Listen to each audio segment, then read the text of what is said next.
Let's proceed to 33rd part of our play and discuss difficult word meanings extracted from this part.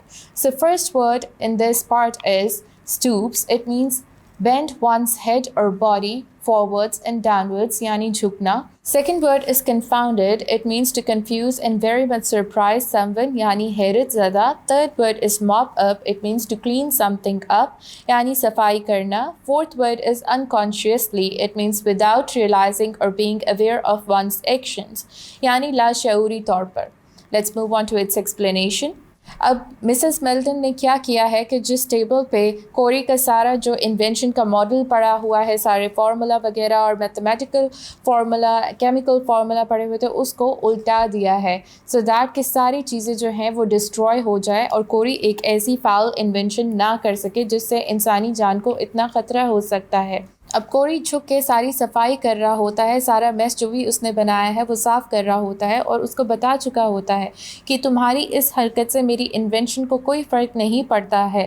تم نے سمجھا ہے کہ اگر تم میرے یہ ماڈلز اور فارمولاز وغیرہ جو ہے اس کو خراب کر دو گی، ڈسٹروائے کر دو گی تو میں انوینٹ نہیں کر سکوں گا۔ اٹس رانگ، میرے مائنڈ میں سارے فارمولاز ہیں، you can not destroy them from there. Mrs Milton اس کے پیچھے کھڑی ہوتی ہے اور اس سے پوچھتے it's all in your head. بار بار پوچھی جا رہی ہوتی ہے کہ اچھا تو سارے فارمولاز تمہارے دماغ میں ہیں، تمہارے مائنڈ میں ہے۔ کوری کہتا ہے آف کورس اٹ از۔ اگر کسی کو لگتا ہے کہ اپیرنٹلی یہ سب چیزیں توڑ کے اور یہ سارے فارمولاز کو خراب کر کے وہ یہ سمجھے کہ میری انوینشن کو روک لے گا یا انوینشن کو اس سے کوئی فرق پڑتا ہے، تو ایسا کوئی نہیں کر سکتا، بلکہ ایک بے وقوف عورت تمہارے جیسے ہی ایسا سمجھ سکتی ہے۔ مسز میلٹن پھر سے پوچھتی ہے it's all in your head, تو ساری چیزیں جو ہیں وہ تمہارے مائنڈ میں سیف ہے۔ کوری کہتا ہے یس یس، اب ایک بات کو ریپیٹ نہ کیے جاؤ، مجھے یہ جو کچرا تم نے بنایا ہے اس کو صاف بھی کرنا ہے۔ مسز میلٹن پھر سے کہتی ہے ہنری کیا تم ویسا نہیں کرو گے جیسا میں تم سے کہہ رہی ہوں کرنے کو؟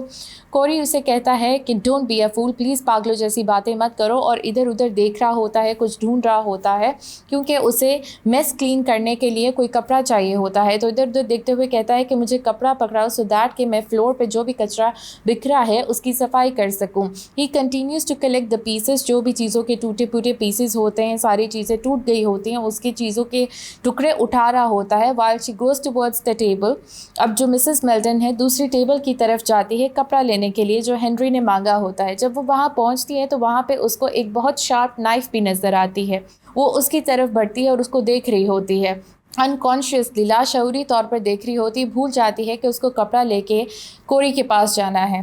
Let's move to next part, which is 34th. So there are no difficult words in this part. We'll directly move on to the explanation of it. اب کوری impatiently hurry up, what on earth are you doing کہتا ہے، مطلب کہ اس کو کپڑا لینے کے لیے بھیجا ہے اور اب وہ اس نائف کو دیکھی جا رہی ہے، اس میں ہی کھو گئی ہے، اس کو یہ نہیں پتا کہ میں نے کوری کو کپڑا دینا ہے so that he can clean the mess up۔ Mrs Milton کہتی ہے میں کسی چیز کی طرف دیکھ رہی ہوں، اور بتا بھی دیتی ہے کہ میں چھری کی طرف دیکھ رہی ہوں۔ کوری کہتا ہے کہ تم چھری کی طرف بعد میں بھی دیکھ سکتی ہو، مجھے کپڑا پکڑاؤ۔ اور دیکھو تم نے ٹیبل اتنی زور سے الٹائی، اس کے اوپر ایڈی کا ریت پڑا ہوا تھا۔ ریت جیسے کہ ہم پہلے بھی ایکسپلین کر چکے ہیں، ایک گول سی چیز ہوتی ہے جس کے اندر ہول ہوتا ہے اور اس گول چیز پہ پوری فلاور کی ڈیکوریشن ہوئی ہوتی ہے۔ ایسے کرسمس پہ بھی ڈیکوریشن ملتی ہے اور ہم اسے گریوز پہ میموریل کے طور پہ بھی رکھتے ہوئے دیکھتے ہیں ویسٹرن سائڈ پر۔ تو وہ جو ریت ہوتا ہے وہ کہتا ہے تم نے اتنی زور سے ٹیبل کو الٹایا ہے کہ وہ ریت بھی خراب ہو گیا ہے، you have made a mess of it too. اب یہ سن کے مسز میلٹن کہتی ہے ایڈیز ریت، ایڈی کا ریت بھی خراب ہو گیا ہے۔ شی کمز ٹورڈز ہم، کوری کی طرف بڑھتی ہے، اس کے نزدیک جاتی ہے اور اس کے ہاتھ میں چھری ہے، اس کے ہاتھ میں چھری کے ساتھ کپڑا بھی ہوتا ہے۔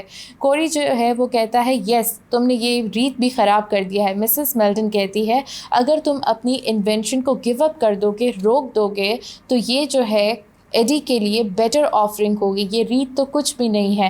اگر تم ایڈی کے لیے اس انوینشن کو روک دو گے، سپریس کر دو گے، تو یہ زیادہ معنی رکھے گا ایڈی کے لیے۔ کوری کہتا ہے میں اس چیز کو گیو اپ نہیں کروں گا، فضول ایموشنز اور سینٹیمنٹس کے لیے میں اپنی انوینشن کو نہیں روکوں گا، بالکل بھی نہیں روکوں گا۔ Let's move on to 35th part and discuss difficult word meanings. First difficult word in this part is snapes. It means to take something forcefully، یعنی چھیننا۔ Second word is snarl. It means to say something in an angry, bad-tempered voice, یعنی سختی سے بات کرنا۔ Third word is sways. It means move or cause to move slowly or rhythmically backwards and forwards or from side to side, yani hichkole khana. Fourth word is choking. It means causing breathing difficulties, suffocating, yani dam ghutna. Fifth word is pitches. It means fall heavily, especially headlong, yani girna. Sixth word is dazed. It means unable to think or react properly